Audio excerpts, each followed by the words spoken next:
right, so we are going to jump right into this bitch. Everyone ready? Yeah. Let's do it. Yeah. All right. Yes. Mimi's ready. Ted, are you ready? I pass. No, you have to answer. My phone friend. What were the other lifelines? It was phone a friend and... Phone a friend, ask the audience, and... Yeah, 50-50, that's 50, right. yeah. Yes. We have a few people here that watched that show. Who Wants to Be a Millionaire? Mm-hmm. Yeah. I'll never forget that one episode where that guy, he got all the way to the very end without using any of his lifelines, and he used the phone a friend to call his dad to let him know that he was about to win. That's a god tier flex. Right. Mimi, do you remember? Did you ever see that video? I did. Yeah. I mean, it's a true sign of the times watching that video, because you see what he's wearing and it's obviously painfully 90s. Yeah. But still, like Ted said, god tier flex. I think he was the first one to win the show. Was he? I think so. Well, he did it in fucking style, because you know what? I don't know what any of this has to do with geeky stuff, but it is one hell of a way to kick off the podcast. Yes. Sure. You have briefly heard Mimi. Pronounce your last name for me one more time, Mimi. Battaglia. Battaglia. Yep. Mimi Battaglia. God, it's just because I've said it the wrong way in my head a million times by now. We have Mimi Battaglia joining us today. We are going to be talking about cosplay once again, like last week, but it's going to be different kind of cosplay. Yes. Yes. Thanks, Ted. We are going to be talking about cosplay, kind of how it relates to conventions and going to conventions, cosplaying at cons, how they relate to panels and some other convention type stuff will be thrown in there as well. A lot of these talking points were thankfully brought to us by Mimi. She had a lot of input to give us for what we could discuss during this episode. So thankfully we have her. So yes, thank you, Mimi, for joining us. So let's go ahead and kick things off. As far as cosplay goes, when did you first start getting into cosplay? What were the kind of the circumstances that led to you getting into it, and what was your first cosplay? So I guess I'm a late bloomer. So that was in 2012 when I was 27, 28. I stopped counting. But okay. And then my sister's a big cosplayer. She's pretty big in the Nashville scene. She's won quite a bit of awards. She's a masterclass cosplayer, and wow. It kind of sucks when your little sibling's a lot better at everything than you are. I know, right? So I'm just you know what? I'm gonna try this. She can't be better at everything than me. And so, and at the time, we were my husband was stationed out in Hawaii, so we were going to a convention in Hawaii, and I'm like, why not? I don't know anybody, so I can't suffer from that much embarrassment. So my first cosplay was way over my head. I cosplayed as Painwheel from Skullgirls. Okay. So I had this giant thing sticking out of my back, and it was twice my size, and I couldn't carry it. It just it was kind of sad after a while. But I think I could probably do better now. But it was my first shot, and I kind of just dove right in, and sure. I'm like, oh, whatever, it'll work. If I glue this to that, I'm sure it'll stick. But kind of just slapping things together. But I mean, I've always been a pretty crafty person, so I figured whatever. But right. And since moving from Hawaii, I probably cosplay more out here in Nashville than I did in Hawaii. I did a couple of X-Men cosplays just because the Marvel scene was pretty big out there, and it's kind of followed me out here. So okay. I do a lot of Marvel cosplays, and then as you know, I do the Marvel photo shoots at most of the cons around here because they were super fun in Hawaii. It was the biggest, the big photo shoot was always the Marvel photo shoot. So I'm like, why not bring it over here? So it's been pretty successful. It's been growing a lot every year. When I think I did the first shoot, it was maybe 5 or 6 people, and they were all Deadpools, of course. Wow. It was Yeah. No, I remember going to MTAC. It wasn't my first time at MTAC, but it was my first time cosplaying, and it was my very first Spidey suit, and it was the Iron Spider. And I don't know if you were at the that Marvel and Marvel versus DC photo shoot that was out back behind, like kind of where they were doing like the Ninja Warrior stuff. Um, but like they had like Thanos towering over everyone Yeah, because that one that was was a kind of a hot mess because like I was I was supposed to host the shoot, but I had my panel right before the shoot, so I couldn't get out there in time. that's right. I remember you mentioning that. Yeah, it was a hot mess for me for a different reason. Hmm. One, because it was so fucking hot, and two, like I was still in the middle of losing weight, so I was like 40 pounds heavier than I am now. So looking back, I'm like, ugh. But hey, like I did remember to wear my dance belt, and that's more than I can We're all say very for. thankful for that. Yes. So we're definitely going to get into dance belt material here in just a bit. Um, but yeah, continuing on, have you had a favorite cosplay thus far? I know that you pull off a fucking fantastic Mantis cosplay. Mantis is probably my favorite because it's Okay, probably the easiest one for me to do, oddly enough. sure. Like, I feel comfortable in it, so I'm not really worried about it. Like, when I'm doing, like, Mr. Incredible or any of my other super suits and stuff like that, I always feel like I gotta be, like, completely wrapped up in all my shapewear because I feel like if I move a little bit too much, something's gonna jiggle and it's just not gonna be good. Sure. So, that would be my most comfortable one. And Okay. it's my most popular one. I mean, I do it when I'm with the Cosplay Collective when we're doing like a little charity event. I usually wear Mantis because she's pretty recognizable, Right. and most people have seen the Avengers movie, so it's not like where you kind of. Yeah, yeah. I think Mantis at this point in time, just with the huge popularity of the Guardians of the Galaxy and the fact that she's kind of been in all the Avengers movies since then, at least that I'm aware of. But yeah, like I said, you pull off an amazing Mantis cosplay. Thank you. Yes. Um, do you have a preference of like DIY versus like your ready-made costumes? I wasn't sure what the level of DIY is that you incorporate typically, because I know you said you are a pretty crafty person.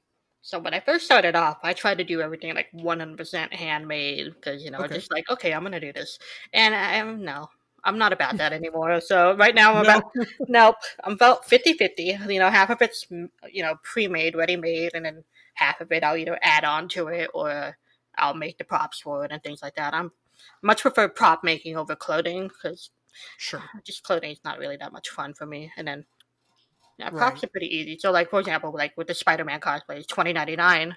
It's Hmm. like I got the basic suit, but then I Okay. made my own lenses. I made my own arm spikes, and I got a little magnetic Oh setup wow. for it and everything like that. And with my Spidey suits, I add my own sold onto the bottom of them. Wow, that's cool. So I'm saving myself a little bit of money. Yeah, for sure. Do now with your props, do you use like a 3D printer or anything? I do not. I'm usually using mostly foam and Okay. either Everfoam or insulation foam. I use a lot. Okay. That's cool.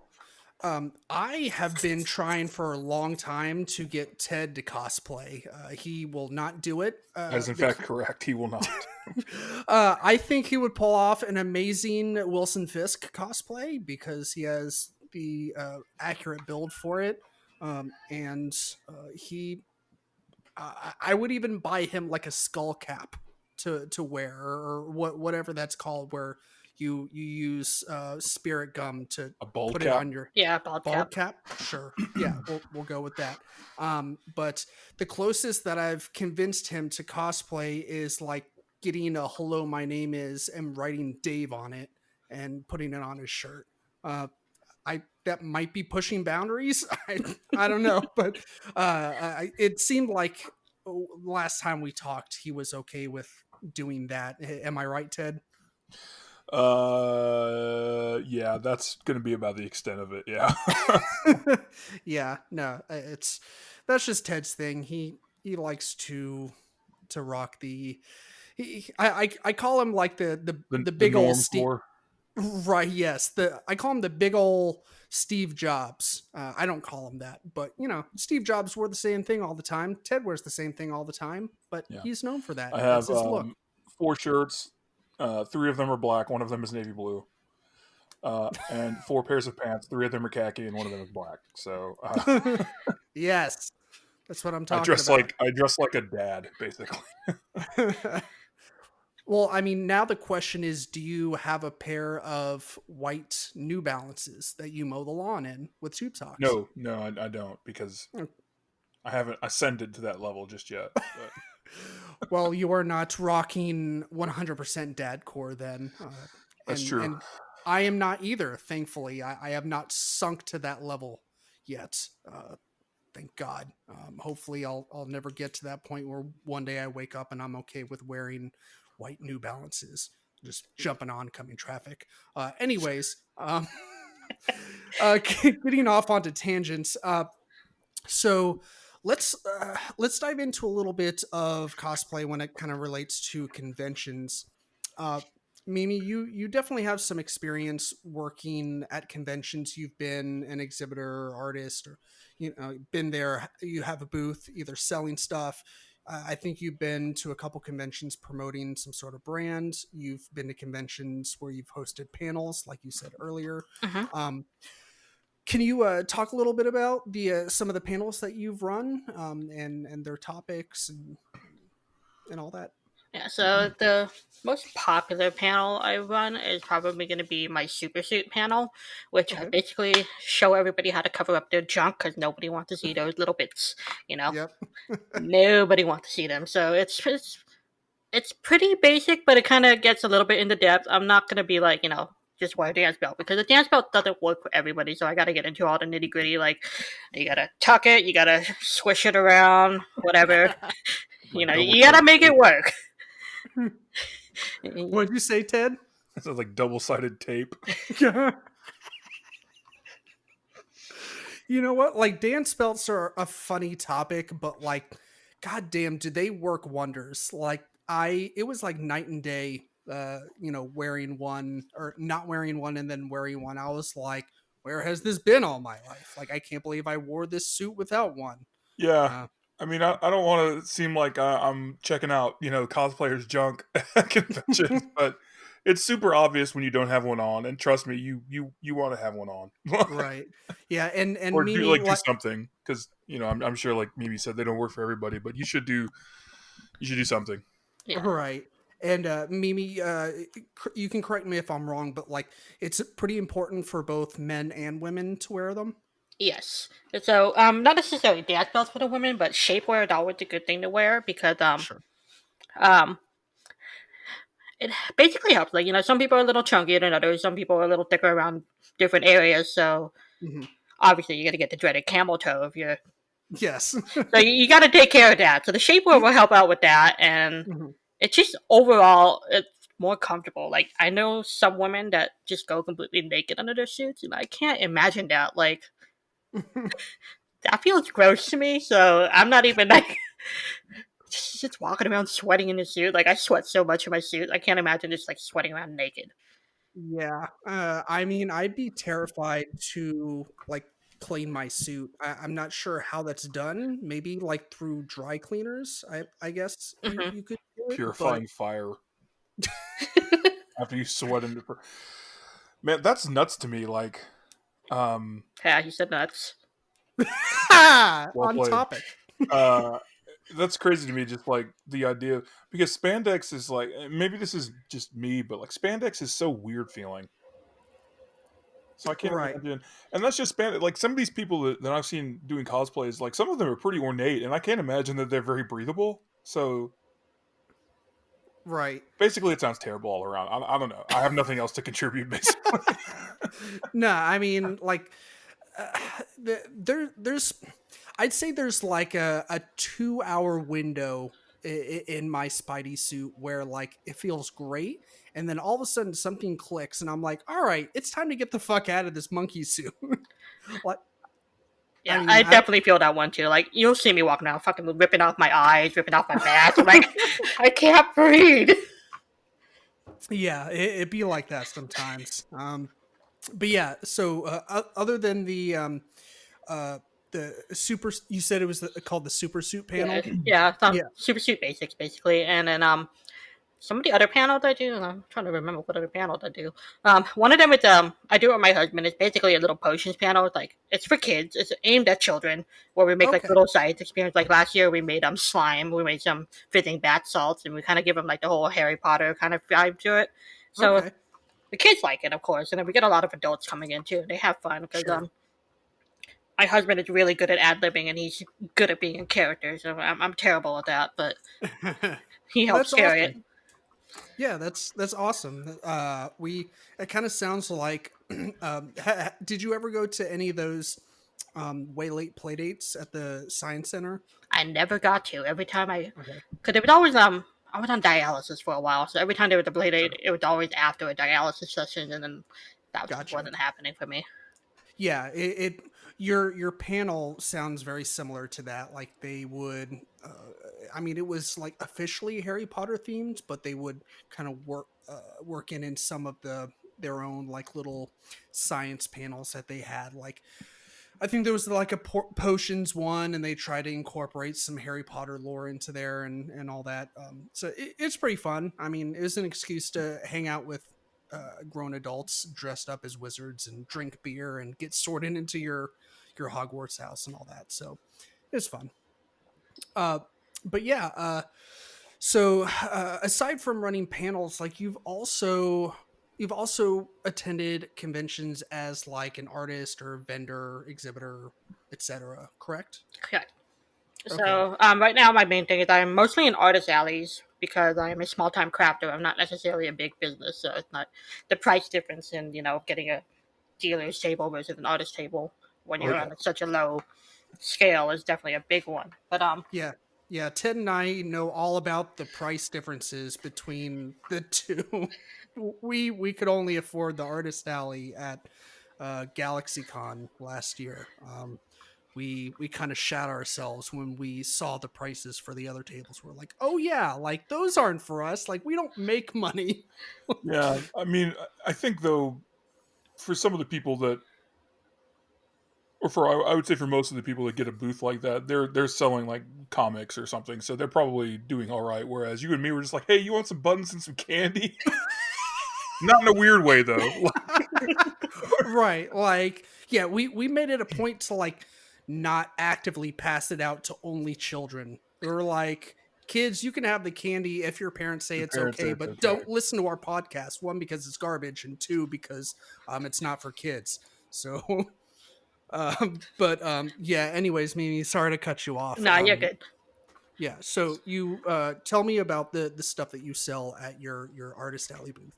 Okay, so I sell mostly bath and body stuff, cosmetic stuff things. So my big thing is bath bombs, soaps, shower steamers and things like that, which is in itself was ironic when I first started off because you don't think of people taking showers and staying clean when they're at cons because some people just stink. Yeah, Yes. it's called common funk for a reason. Yeah, so it was a weird little spot that I managed to weasel myself into, and it worked out really well for me. Like the first year I did it was at GMX in 2016, I think. No, Good old 2015, GMX. 2015, and Hmm. that was the first year that I did it, and it was great. Like it went way better than I thought it would, and I was super nervous. I'm like, nobody's gonna buy anything. Nobody wants to buy soap at a convention. I mean, it's appropriate though I when was you gonna say, think yeah, about it. if you think about it, that's like the perfect place to sell it. Yeah, I mean, especially for the people that are like staying at the hotel over the Yeah, weekend. I mean, like, I mean, typically you get soap from the hotel. You know, the person that cleans your room, they give you your soap. But if you can't use that soap, or if you want something a little special, then fuck, like you got some killer ass homemade bath bombs.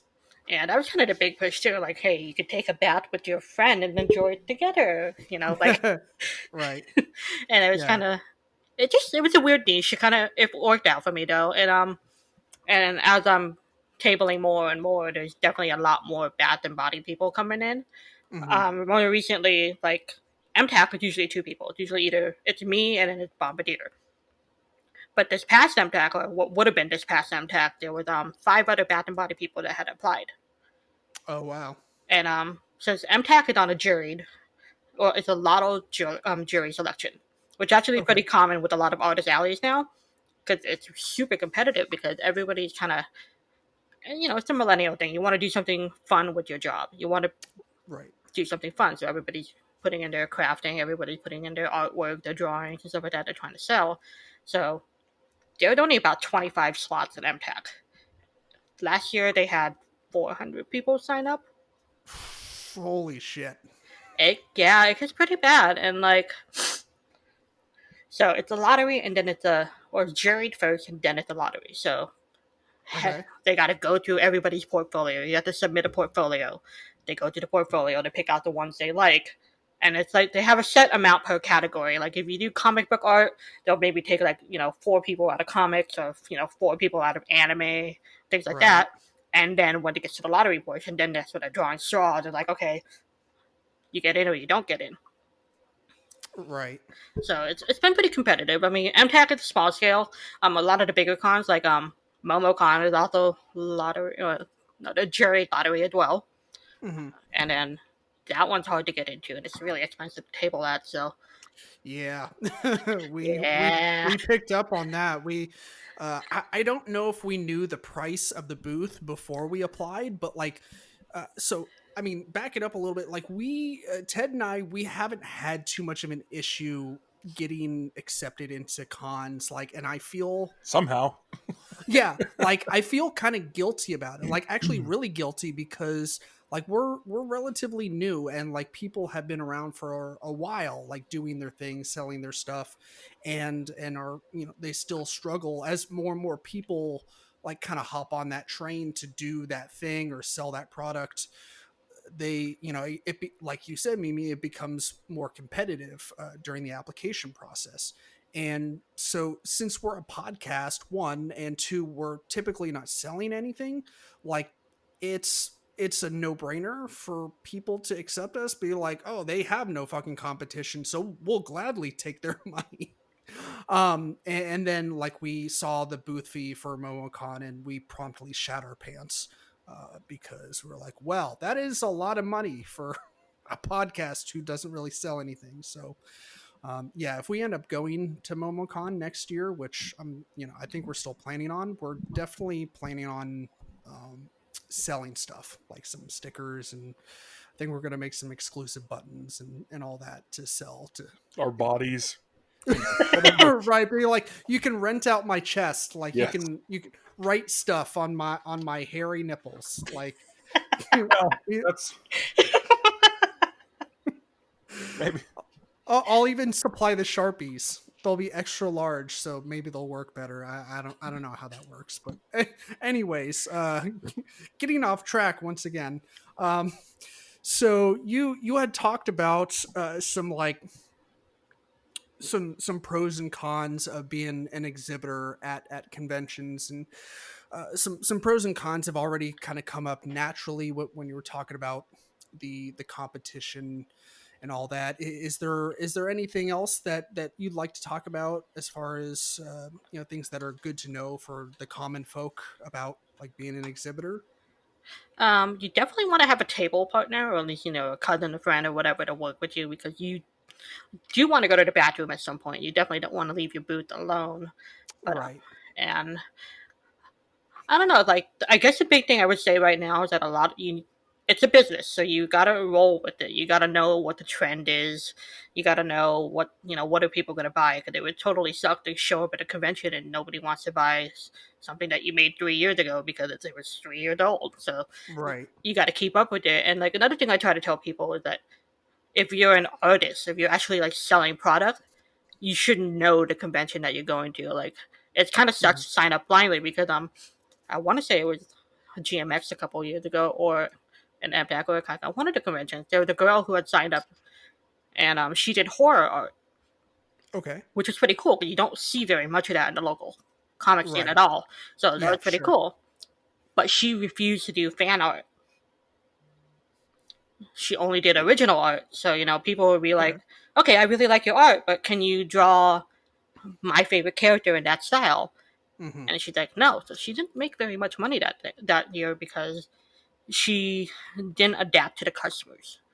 Sure. Like, Yeah. Ted, was that something that one of the girls from GalaxyCon brought up? Like the ratio of business they had of like original works of art versus like fan art. No, that was Russ. Russ and I were talking about that. The guy next to Okay. us. Oh yeah, that's Yeah, right. because I asked him. I was just curious. I was like, because he had both. He had his own style and he had his own original work, but he also had like popular characters Hmm. done in that, like he had kind of like a pulp sci-fi style. Popular characters done kind of in that art style. And I was like, man, what do you sell the most of? Is it your own stuff or is it like your interpretation of popular characters? And he's like, oh, popular characters, and it's not close.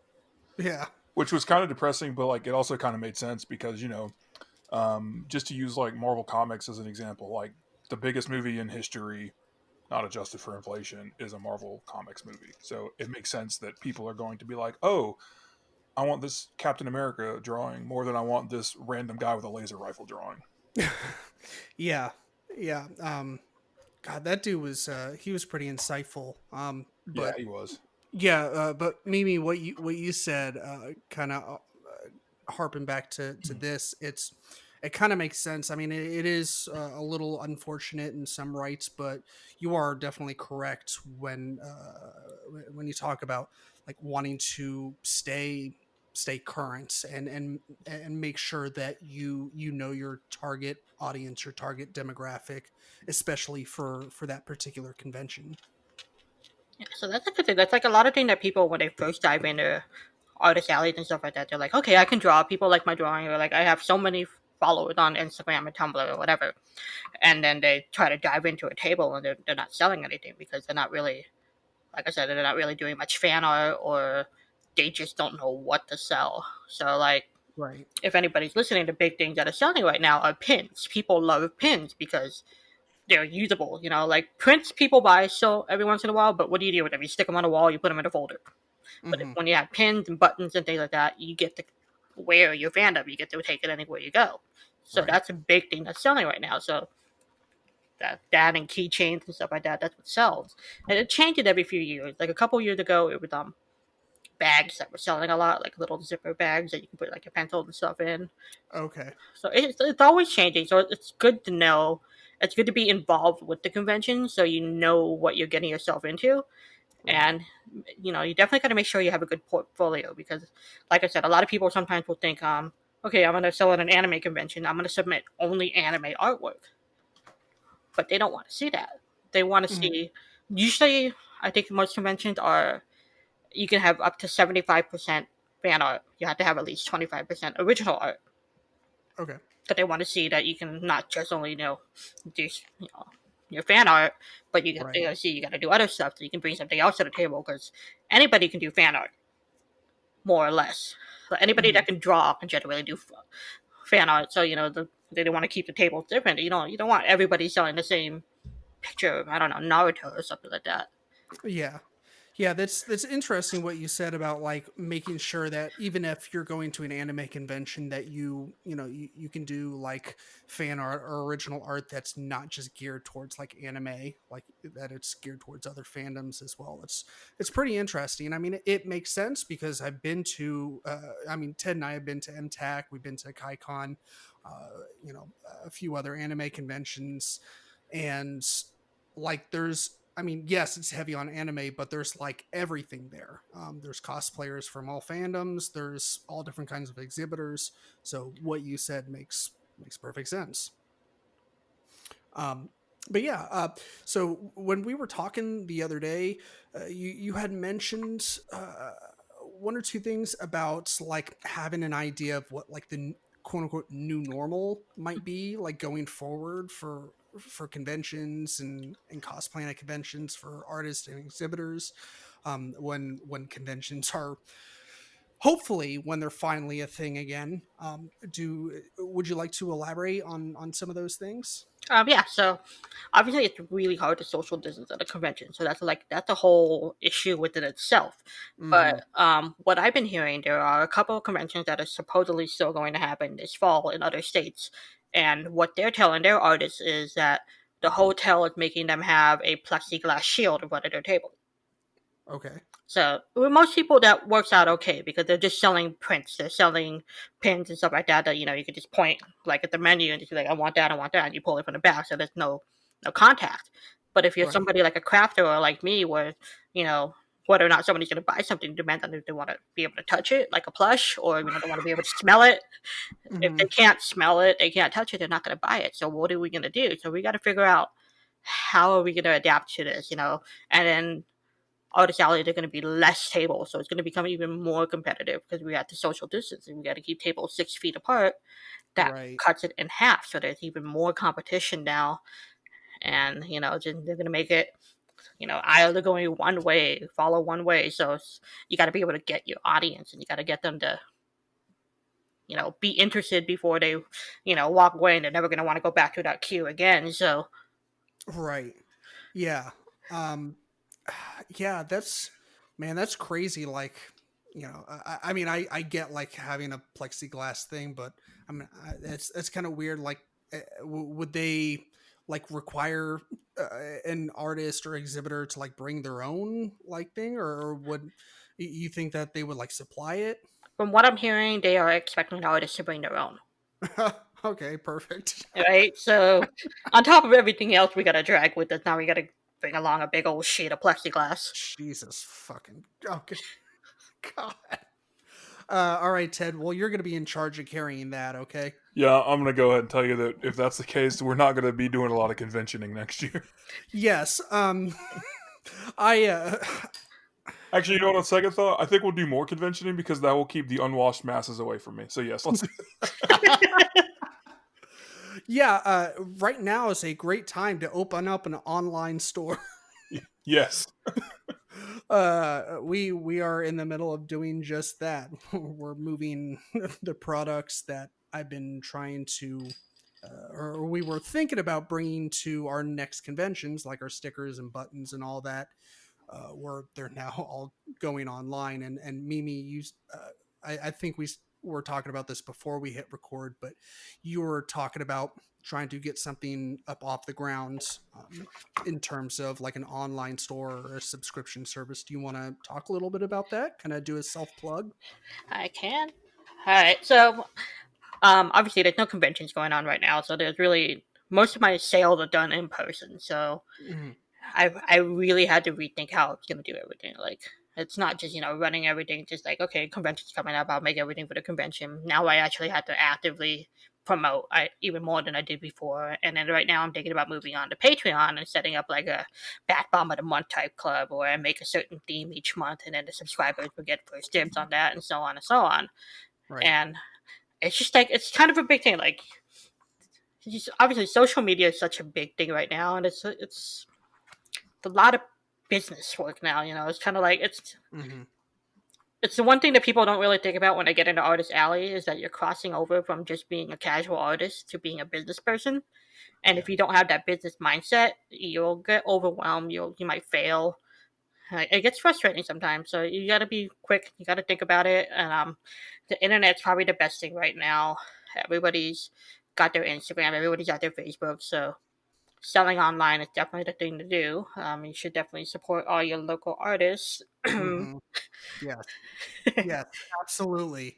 And I'm going to continue to keep up with the progress on your Patreon because as soon as it kicks off, like one, I want to participate. I don't personally take baths, but my wife takes baths primarily. David is So actually the dirtiest person I've ever met in my life. He's yes, never bathed at all. yeah, I'm basically what who's it wasn't Linus that had like the giant cloud Pigpen. of who? Pigpen. That's right, Pigpen. Yeah, from the Peanuts. Um, So like the The Spidey suit is like a containment unit, kind of keeping the Yes. funk away, right? Yes, right. It Yes. keeps all the onion smell contained The within funk. my armpits and my junk area. And then when the suit comes off, it's like holy hell! Like someone just, you know, baked 5 million onions in this room. Like what the hell is going on? And everyone points to me. No, actually, that doesn't happen. People Yes, are these mostly screaming, were just children are dying. crying.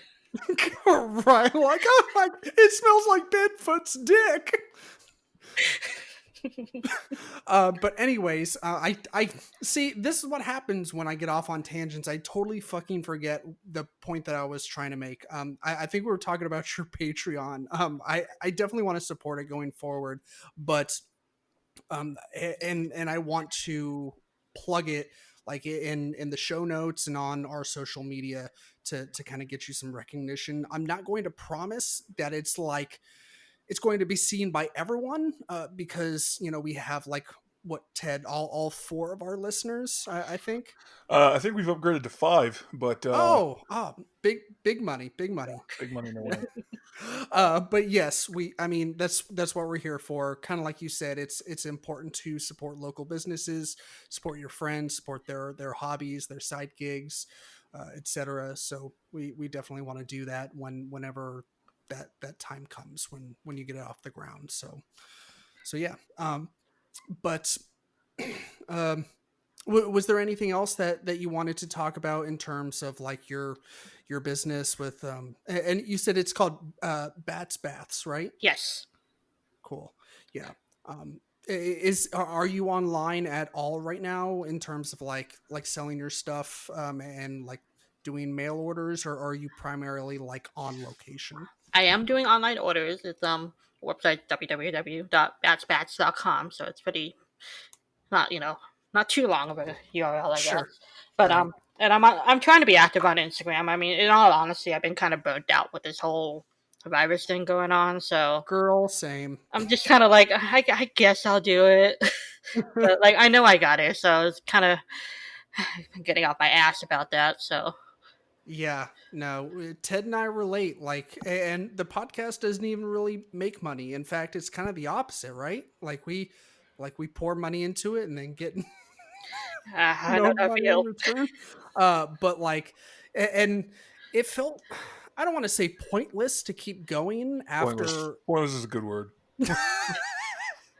Well, it was so weird when like the pandemic like we saw our first spike here and like everyone started working from home and all that shit because like people, I guess we learned primarily listen to podcasts during their commute to work, and so we were getting some really good numbers through January and February, and all of a sudden in March it took a fucking nosedive.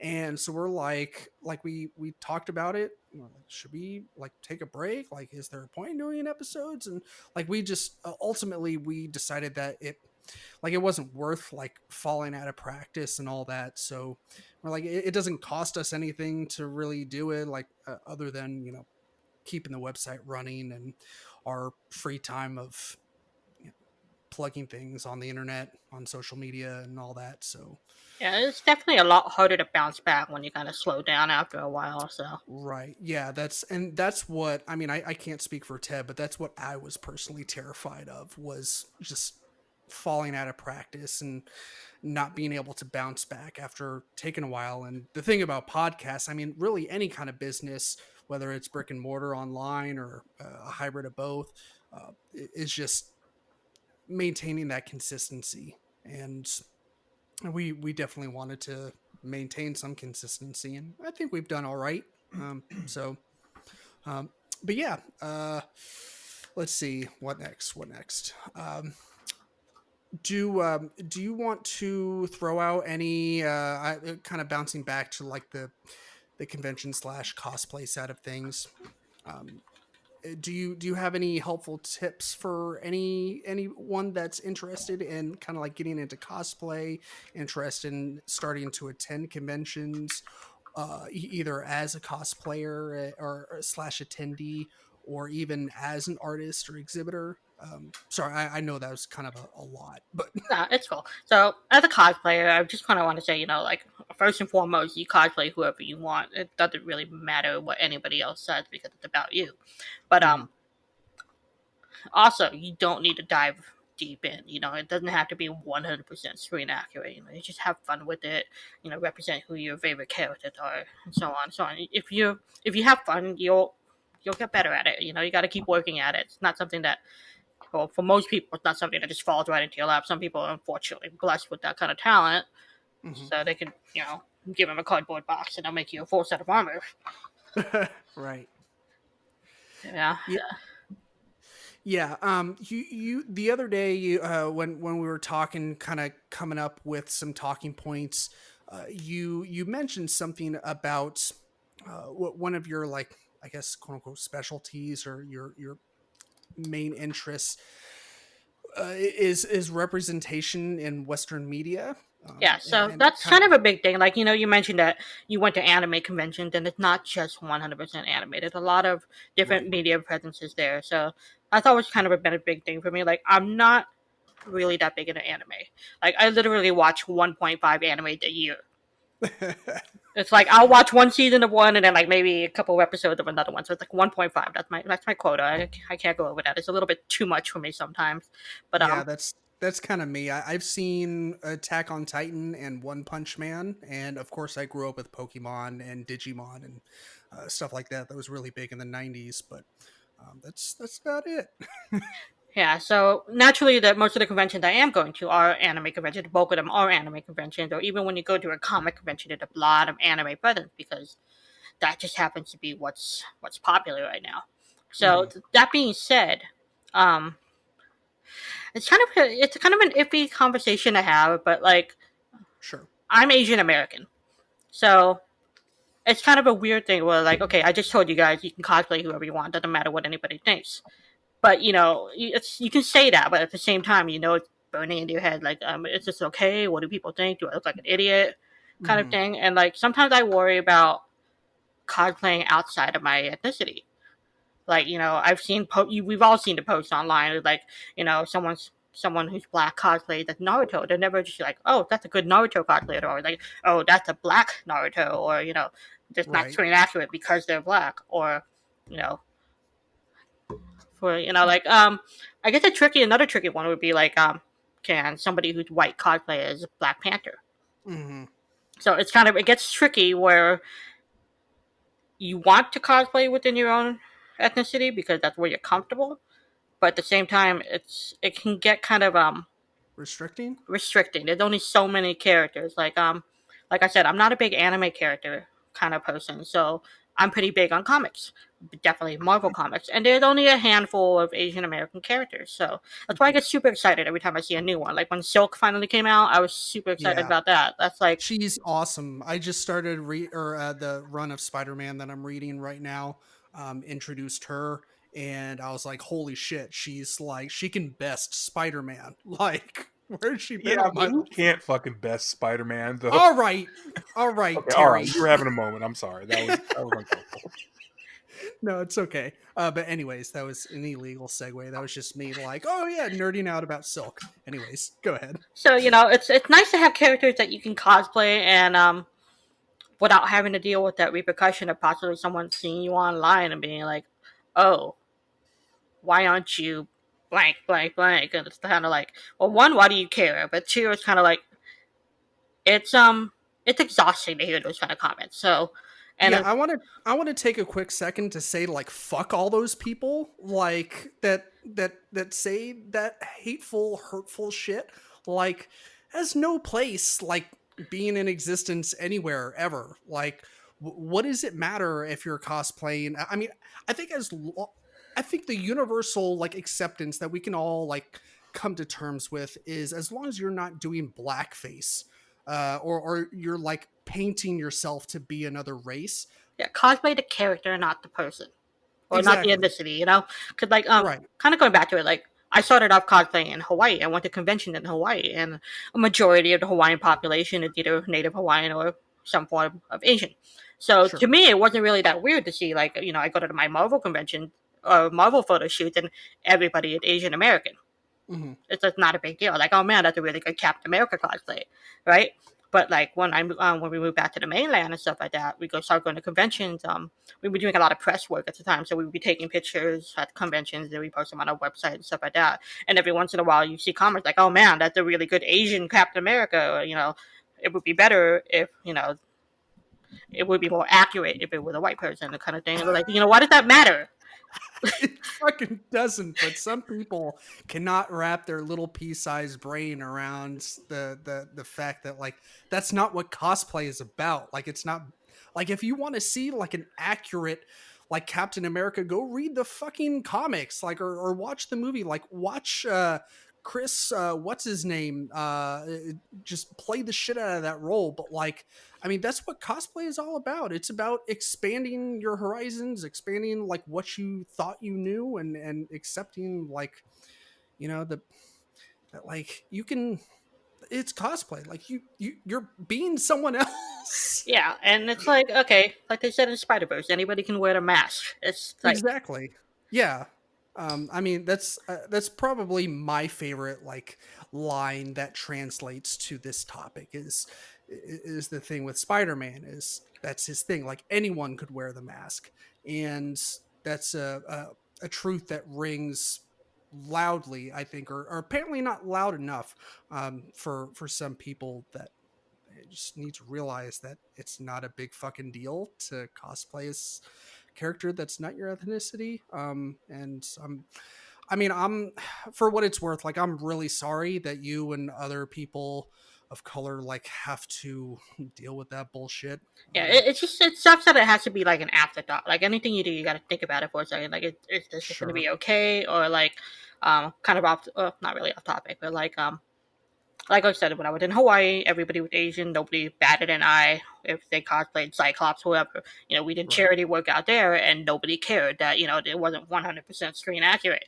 But coming Right. out here, in Tennessee, I've done some charity work out here, and it's kind of like the kids get suspicious Mhm. if you don't look exactly like the character. Like Sure.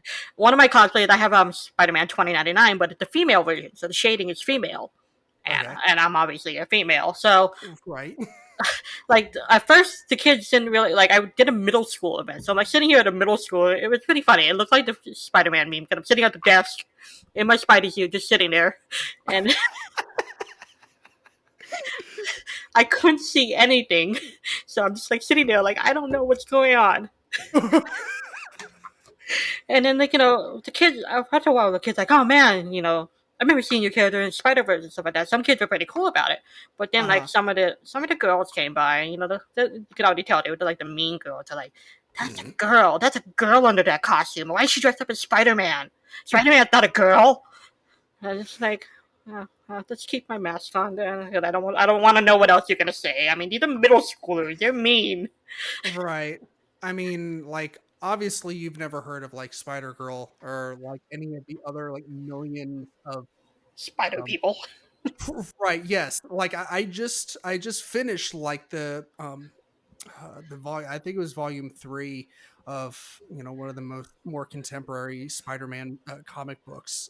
It was the Spider-Verse one where a lot of inspiration was pulled from that for the Miles um for Into the Spider-Verse. And yeah, I did not realize how many fucking spider people there are. There's a lot. It um gets ridiculous. There's Spider Cop, there's Cowboy Spider Man, there's yes. my favorite is Spiders Man, with like 10,000 spiders that take their Peter Parker. Yes. Yeah, I like and like the biggest like fuck me moment was when Miles like teams up with one of the spider people that has a car, and he's like driving around, and I'm like, what? Like, because I saw a Lego set a couple weeks ago that had Spider-Man and a car, and I was like, what the he's got web shooters, like he doesn't need a car, like why does he have a car? And come to find out there is a spider person that has a car. Peter So Parker had a fucking car, man. Well, it was more like an SUV, but he had it. was it? Hmm. Okay. Well, again, I'll go fuck myself. It was the What do I know? people were doing a lot of coke, man. That's all I'm saying. I mean, as far as I know, I think people are still doing a lot of coke, especially now. I mean, what else are you gonna do, right? You're home all day. Like, you got to get shit done. Like, so might as well, bump it off, get the day started right. I mean, are the dealers doing like no contact delivery? Like, Right. Yeah. Yeah. You gotta make it through your UPS or FedEx or Amazon Prime route. Pretty quick. Got to step on it. So get that morning bump, or just put it in your coffee. I don't know. I'm speaking out of turn. I've never done cocaine, It so doesn't last that long. no. Okay. Well, I mean, I don't even know what drugs are. Okay, I've that's a lie. But anyways, Mimi, I'm sorry. We kind of got off on several tangents again. Was there anything else that we haven't covered yet within the representation of Western media that you wanted to cover? And um, I'm probably just gonna finish up my last thought where I was saying like in yeah, Hawaii it didn't really matter what ethnicity you were because everybody's just kind of like okay you're a superhero, you're Captain America in Hawaii, of course you would be Asian, kind of. But like when we're out here and I'm doing like the charity work and stuff like that, the kids do get a little suspicious if you're not true to character. right, To them, it's not really about. Well, kids are just weird in general. Like some of them just don't care. It's like, oh my god, it's a character, it's a superhero, it's cool. But right, some other kids are just like, hold on, I'm a little suspicious. Like I had my doubts about Santa, but I definitely have doubts about you, kind of thing, you know. So it's sure, it helps to have characters that you can relate to. Like, I do my Mantis. She's her actress is Asian American. She appears to be Asian American in the comics, even though she's an hmm, alien, so who knows what she is. But it right, helps with the realism a little bit. It helps with the illusion, and that's why I think it's important that we have these characters. hmm, It's kind of it like I said, it's a little double sided. Like I still say you should cosplay whoever you want, but sure, it definitely helps to have characters that you're comfortable with. And in Western media, there needs to be more because, like I said, I don't watch anime. I'm like, I don't want to be constricted just to cosplaying only anime characters. When I only care about maybe one or two of them enough to wear their costume. right. Yeah, for sure. No, I'll definitely echo that. Like, I mean, you kind of said the way you put it is kind of like double sided. Like, you should like representation is very important, but at the same time, like you should be able to feel comfortable cosplaying as whatever character that you want. Um, that's pretty important, but at the same time, having that representation, it's also important. So yeah. But yeah, Mimi, was there anything else like that you wanted to talk about? Anything that we haven't covered up until this point? Mm, not really much that I can think of. Well, we don't really talk about panels too much, but Sure. Yeah. uh, I mean, I think we talked about the super suit panel. yeah, like the panels that I do. But I would say if you want to run a panel, obviously it's got to be a topic that you're interested in, that you feel comfortable talking about, Mhm, and you feel that other people want to be, would want to be interested in, because that's another mhm. pretty competitive part of conventions too. Is that there'd only be so many panel slots, but everybody wants to do a fan panel, and like one of the biggest like I wouldn't really say that. Well, I guess maybe it's a little bit of a pet peeve that a lot of convention runners get is that everybody wants to do a ask blank blank blank character panel where they have like a whole panel of I don't know, Attack on Titan characters, and then they act in character and the audience asks them questions. Hmm. That kind of gets redundant after a while because then people start asking. It's the anime community, it's the comic community. They're like I've seen it with a voice actor panel where they were all in character and stuff like that, and somebody would say like, "Well, if you're Korra and you're Sephiroth, who would date Cloud?" Hmm. And then the voice actor is just like, or whoever's running the panel is just like, what the fuck?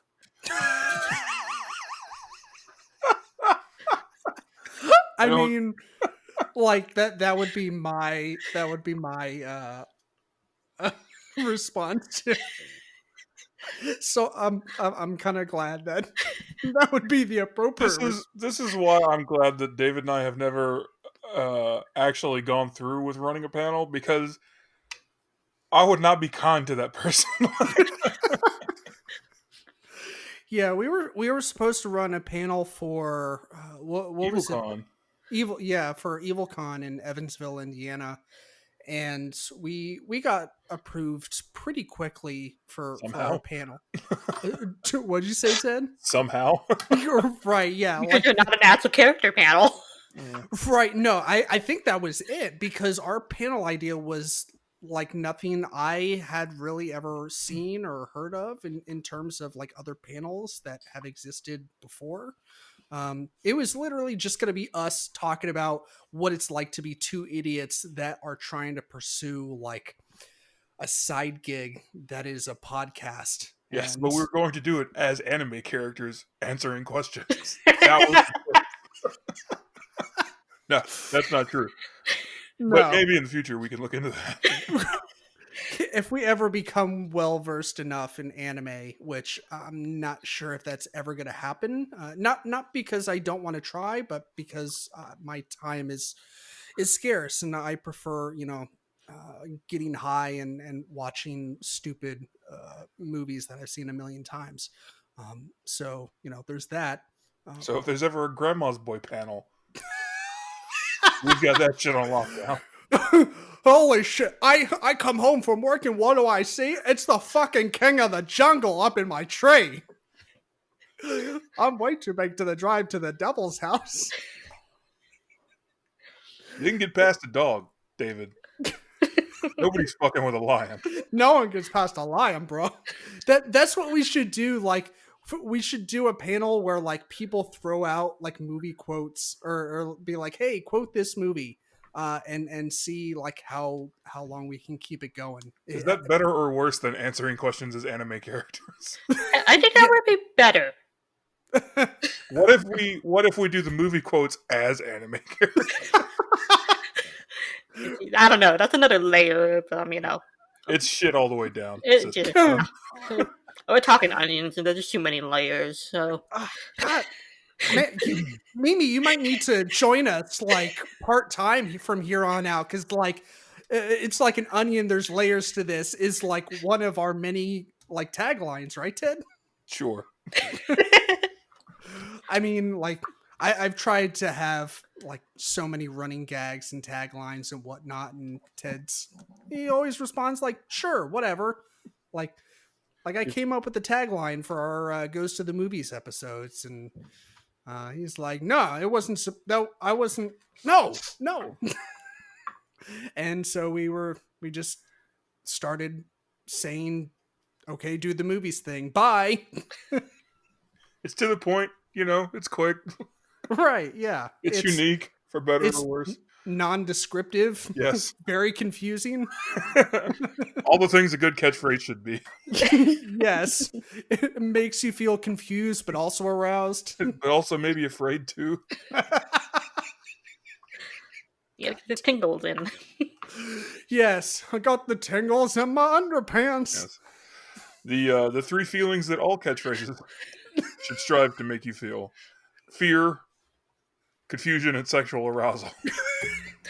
See, there's your panel. How not to run a podcast.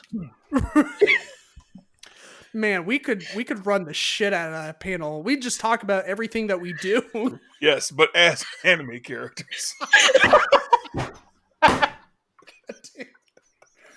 Oh shit. Okay. Well, we've gotten so away from us. Yeah, well, it's a good thing that's pretty on par for our show. So, but I think that's gonna do it for us this evening, or this afternoon, or this morning, whenever you're listening to this podcast. Mimi, thank you once again for coming on and being a guest and imparting some of your precious wisdom onto Ted and I, as well as our listeners. Would you like to go ahead and plug your God, sorry, it's been a long day. Plug your thing, your stuff. One more time. I don't even know what it is either. All right, so I am I guess I am Bats Bats. So I'm Bats Bats. You can find me on Instagram and Facebook. It's probably the easiest way to keep up with what I'm doing. I do have a website. It's www.batsbats.com. It's a lot to say. I have a lisp, so sometimes it sounds like I'm just saying bat, bat, bat, bat, bat. But I'll put it in the show notes so people will have a link for it. all right, that sounds good. Cool. I'm gonna be kicking off some new stuff. My birthday's coming up, so I'm trying to give myself the deadline. Like, all right, I'm gonna get shit done before my birthday. Yeah, that's a good deadline. But yes, thank you once again, Mimi, for joining us. I greatly appreciate it. Ted appreciates it as well. I'm going ahead and speaking for him. But yeah, listeners, if you have made it this far, congratulations, and I am sorry.